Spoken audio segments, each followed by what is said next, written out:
If they weren't too late, what makes you think you are? Because the real problem isn't age. It's something far more dangerous. Let's get brutally honest. Most people aren't trapped by failure. They're trapped by comfort. Comfort is quiet. It doesn't scream. It whispers. Stay where you are. Don't rock the boat. You've made it this far. And that whisper slowly steals your edge. Comfort convinces you that survival is success, that routine is stability, that playing small is being responsible. But comfort has a hidden cost. It dulls ambition, it drains hunger, it turns potential into memory. Here's the danger. Comfort feels safe today, but it's expensive tomorrow. Every year you delay growth, the price goes up. More doubt, less energy, fewer options. And one day you wake up tired. Not tired from effort, tired from repetition. Let me ask you something. When was the last time you felt uncomfortable on purpose? Not stressed, not overwhelmed, challenged. Because growth lives there, right beyond what's familiar. Comfort trains you to avoid that edge. It teaches you to negotiate with your dreams. I'll start next month, when things calm down, when I have more time. Time never shows up. Comfort also disguises itself as logic. It's not realistic. I have responsibilities. I should be grateful for what I have. Gratitude is powerful. But gratitude without hunger becomes a cage. You can appreciate your life and still demand more from yourself. Those two ideas are not enemies. Here's the hard truth. The human mind prefers familiar discomfort over unfamiliar growth. You'll stay in habits that drain you because they're predictable. You'll tolerate routines that shrink you because they don't scare you. And slowly, quietly, you settle. Not because you lack ability, but because you stopped expecting more. Comfort doesn't ask you who you could become. It asks you to stay who you are. And that's where people lose years. Let that sink in. Years. Gone. Not stolen by failure. Surrendered to comfort. Look at your life right now. Where have you been choosing ease over expansion? The conversations you avoid. The skills you delay learning. The goals you've softened to protect your ego. Comfort protects feelings, but it starves confidence. Because confidence only grows through proof. And proof comes from action. Here's something most people never realize. Discomfort isn't the enemy, it's the signal. It's the sign you're stretching beyond the old version of yourself. That tight feeling in your chest, that hesitation before action, that's growth knocking. The question is, do you answer? Or do you reach for comfort again? Because comfort doesn't ruin your life overnight. It erodes it slowly, one safe choice at a time, until one day the cost becomes undeniable. And by then, the gap between who you are and who knows you could have been feels heavy, uncomfortable. Here's the irony. The pain you avoid now becomes the pain you live with later. So choose your discomfort.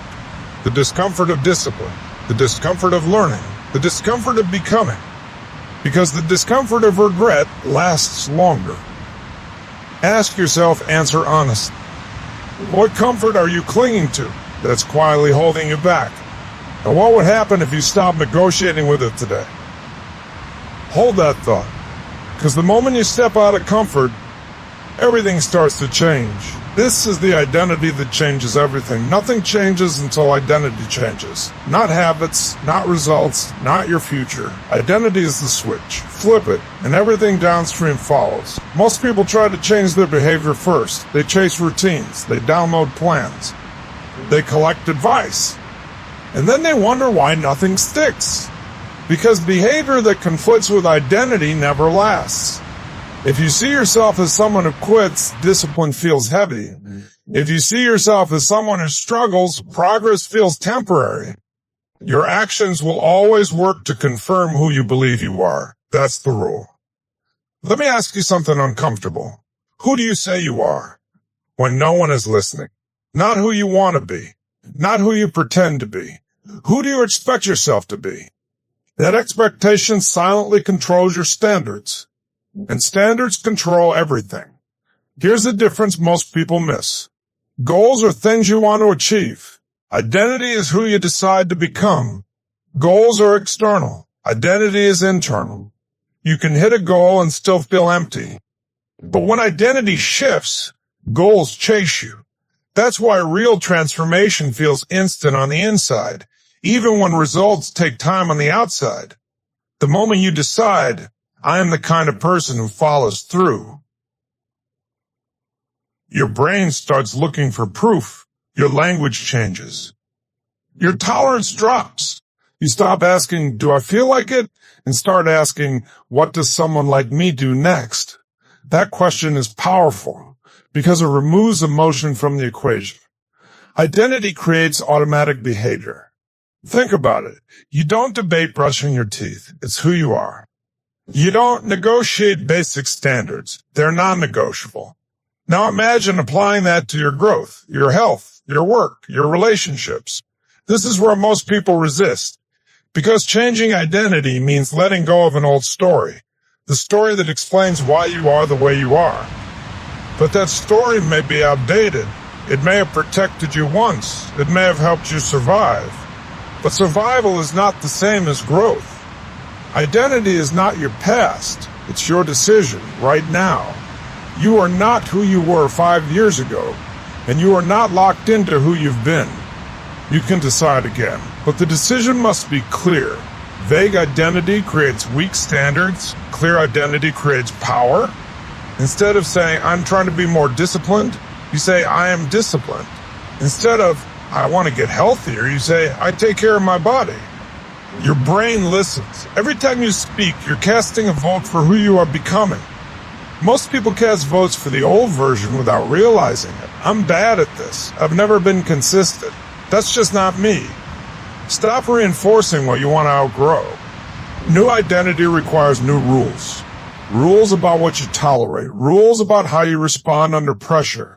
And yes, there will be resistance. Your old identity will fight for survival. It always does. But consistency beats intensity. Every action is aligned with the new identity weakens the old one. Proof builds belief, and belief builds momentum. Ask yourself this. If you fully believed you were capable, how would you act today? What would you stop accepting? What would you stop postponing? Identity isn't something you find. It's something you declare. And once declared, it demands alignment. Because when identity changes, everything else has no choice but to follow. That's the switch. Flip it and watch your life respond. You need to rewrite the story in your head. Every life runs on a story, not facts, not events, stories. The story you tell yourself decides what you attempt, what you avoid, and what you believe is possible. Most people never choose their story. They inherit it from childhood, from past failures, from moments that hurt. One mistake becomes a label. One setback becomes an identity. And without realizing it, you start living inside a script you never agreed to. Let me ask you something. Is the story in your head helping you grow or helping you hide? Because the mind doesn't argue with stories. It obeys them. If the story says, this is just how I am, the brain stops looking for options. If the story says, I've already tried, the brain avoids risk. That's how potential gets buried. Here's the dangerous part. The story feels true because it's familiar, but familiar doesn't mean accurate. It just means repeated. Repetition creates belief. Belief shapes behavior, and behavior creates results. That seems to prove the story was right all along. That loop is powerful, and it's optional. Your past does not define your limits. It reveals your training. Every challenge built awareness. Every setback built resilience, whether you noticed it or not. But if you frame pain as proof of weakness, you shrink. If you frame pain as preparation, you rise. Same past, different meaning. Meaning changes everything. Let's get specific. Most people carry at least one of these stories. I'm not good enough. I always mess things up. People like me don't get ahead. I waited too long. Whose voice is that? Yours or someone else's? Because many of the stories you believe were borrowed, and you've been paying interest ever since. Here's the truth. Your brain is a meaning-making machine. It will always explain your experiences. But explanations can be upgraded. You don't erase the past. You reinterpret it. Laura Ingalls Wilder didn't see decades of work as wasted years. She saw material. She used her experience as leverage. That's the shift. Stop asking, why did this happen to me? Start asking, what did this prepare me for? That single question changes direction. New questions create new focus. New focus creates new options. And options create power. Rewriting your story requires courage. Because the old story gives you excuses, the new one gives you responsibility. The old story says, this is why I can't. The new story says, this is why I must. That's heavier. But it's also freeing. Here's a truth most people avoid. You can't step into a new future while rehearsing an old identity. The mind will drag you back to what feels familiar, so you must interrupt the pattern. Catch the old story mid-sentence. Challenge it. Replace it with something stronger.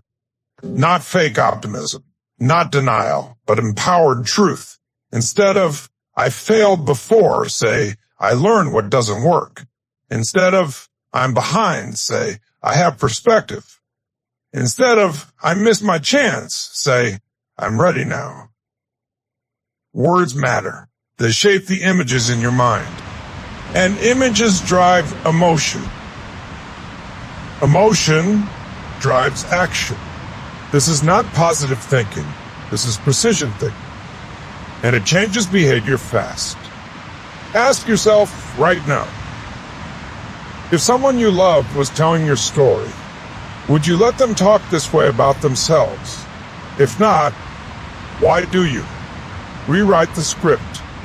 Because the moment your story changes, your confidence shifts, your posture changes, your choices expand. You stop living in reaction and start living with intention. Your future is listening. What story will you tell it next? This is how energy creates momentum. Let's get real.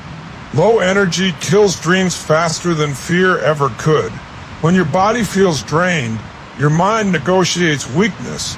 Transformation requires fuel, movement, rest, focus, not perfection, progress, one walk, one better choice, one disciplined morning. Momentum builds confidence. Confidence builds courage, and courage changes lives. Ask yourself, what would change if you protected your energy as your future depended on it? Because it does. Your actions destroy your doubts. Doubt feels powerful, but it's fragile. It only survives when you stand still. The moment you move, doubt weakens. That's the truth most people never test. They wait for confidence. They wait for clarity. They wait for the fear to fade. And while they wait, doubt grows. Because doubt feeds on delay. Action starves it. Here's what you need to understand. Confidence is not a feeling. It's a result. It's built after you act, not before. Every person you admire was uncertain at some point. The difference? They moved anyway. They didn't feel ready. They decided. Action sends a signal to the brain. I'm in control. That signal changes everything. Your posture shifts. Your voice changes. Your standards rise. Even a small action rewires your identity. One call made. One decision executed. One step taken. Momentum begins. Most people overestimate preparation and underestimate movement. They think, I need a perfect plan. No, you need a starting point. Clarity is a reward for movement. You don't see the whole staircase. You see the next step. And that's enough. Let me ask you something. What are you avoiding right now because it makes you uncomfortable? That's not a coincidence. That's the direction. Discomfort points to growth. Action is how you cross that line. Here's another hard truth. Overthinking is not intelligence. It's hesitation disguised as strategy. You can think your way into paralysis, but you can act your way into clarity. The mind argues. The body commits.